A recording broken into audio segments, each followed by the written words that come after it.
What's the reaction going to be from Tehran? We know drones are on the way. What else might we see, do you think, Mr. Doyle? Good morning. Good morning.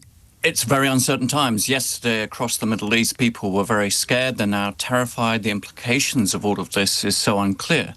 And we don't really know in confirmed terms the exact impact of these strikes, to what extent it has decapitated the Iranian regime's ability to respond in a meaningful fashion. Sending drones is not exactly at the top end of a military response. They're likely to be mostly knocked out. So we are now into a new era where diplomacy and sanctions in dealing with Iran has been ended with Israel's move. It's hard to see the talks between US and Iran continuing on Sunday, and it really throws everything into acute uncertainty, and politically, but also in human terms, what will be the impact there, economically, the rise in the oil prices, but also the other risk, the environmental risks in attacking nuclear sites, for example. And already the IAEA is involved in examining precisely what might be the impact of attacking the Natanz nuclear site. So we are now in a very dangerous situation. This was a very high-risk move. I think one has to be cautious about projecting exactly what might happen. Israel has said this is going to be a 2-week military operation.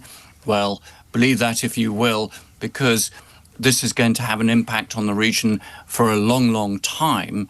And it's very hard at this moment to see it. It could see the Iranian regime collapse. It could see all sorts of permutations.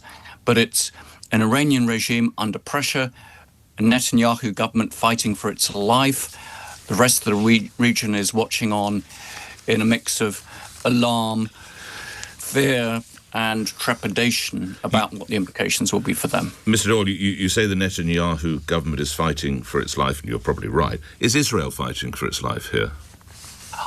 Well, they're talking about a preemptive strike. I don't think that at all. I think, there were US-Iranian talks. I think there was a prospect with the full involvement of the Trump administration. You had direct US-Iranian talks that could have gone. So I think this idea that they had no choice, I'm not sure is quite true.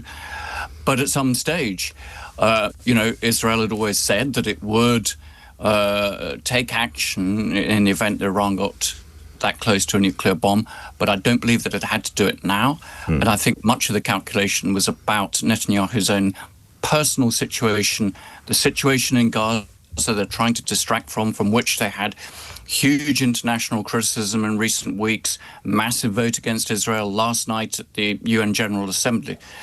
So it's a degree of risk. Right. None of this would have happened without the events also in 2024. The fact that Israel took on Hezbollah and largely neutralized it, not completely, Hamas, the fall of the Assad regime, all of this also provided an opportunity for Netanyahu to do this, which he couldn't have done before. So there was a degree of opportunism as well. Lastly, you were originally going to come on to talk about a story which I just want to get a line from you if we can, which is the Armed Forces Minister, Luke Pollard, admitting the UK was training, quotes, a limited number of military personnel from the IDF. Is that the right thing for Britain to be doing? It's certainly not. At a time that Britain is extremely critical of Israeli conduct in Gaza and the West Bank, it's sanctioned 2 ministers, it's ended all trade talks, and then this sends a confusing signal. Are we really annoyed at what the Foreign Secretary has called an abominable series of actions, a flagrant breach of international law, as the Foreign Office Minister said? Or, is this double talk and we're not very serious? Training an army that's in the middle of committing war crimes, I think, sends out a very poor signal.